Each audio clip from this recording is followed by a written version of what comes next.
There are many disturbing images being fed to us and our children each day, and we need to ensure our children's mental well-being by monitoring what they see and hear, along with providing context and background that they can understand.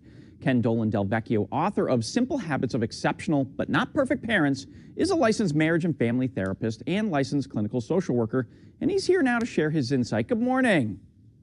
Good morning, Patrick. How are you doing? And I think you identified the two key issues. The one is to help our kids manage all of these very painful images that they may be seeing. It's kind of unavoidable at this point to not come across the images from the Chauvin trial and images about the massacre in Atlanta and other massacres. So helping them manage that.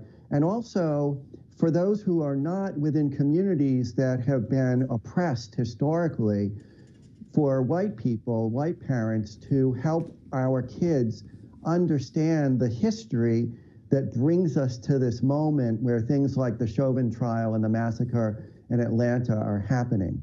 So Ken, I mean, there have been disturbing images in news media for as long as news media has been around. Why is it so important that we monitor and manage what our kids see and hear?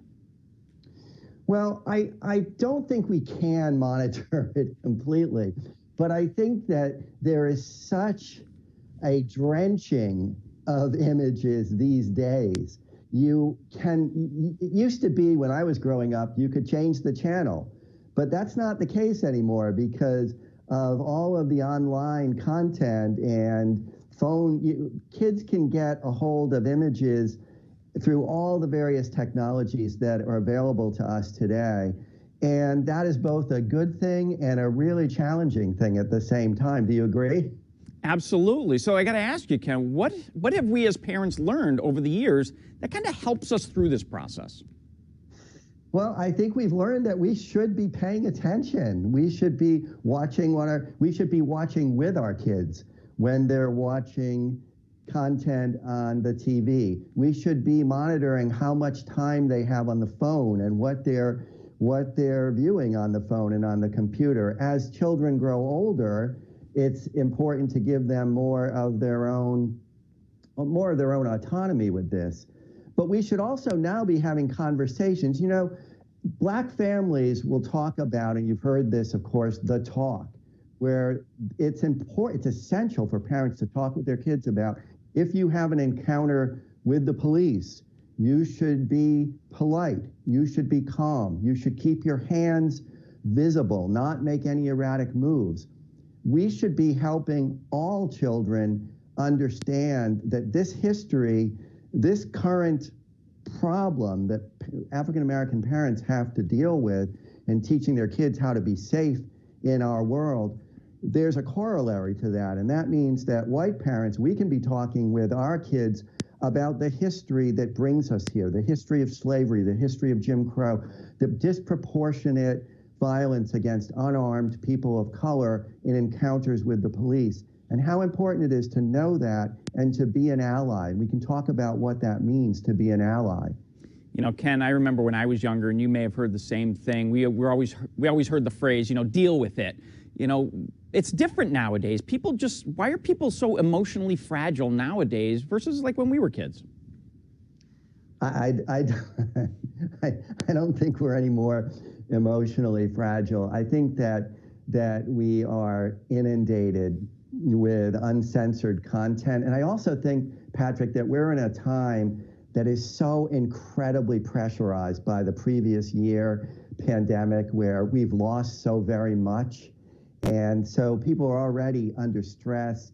They've lost everything that's normal about how to be in the world and how to be connected to others. And so parents need to be extraordinarily focused on how do we help our kids navigate all of this.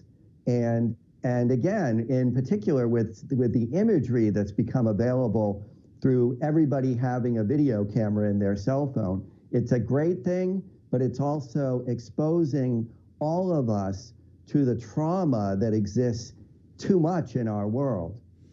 Ken, before we run, I want to ask you one last question. If we're having open conversations with our kids, how does that prepare them for life as they mature into adults? It's so important because we want our kids to be well prepared to deal with reality, all aspects of reality. And so we don't want to shield them from everything. We want to have conversations with them about what's going on and ask them how they feel about it and tell them how you feel about it and how you'd like for them to think about what morality means in terms of being committed to fairness for everybody and working for that in every way that we can. Because if we can help our kids navigate reality, we're going to help them to build the richness of connections that are going to bring them joy and fulfillment as they move forward. Very important to realize we are raising adults. We are raising our kids into competent adulthood. So we don't shield them from all the difficulties in life. We lend them our judgment. We lend them our knowledge. We lend them our skills. Right. That's what we do. Very good. Ken Dolan-Del Vecchio, always great points and advice from you when we have you on the show. Thank you so much today. You're welcome. Nice being with you, Patrick.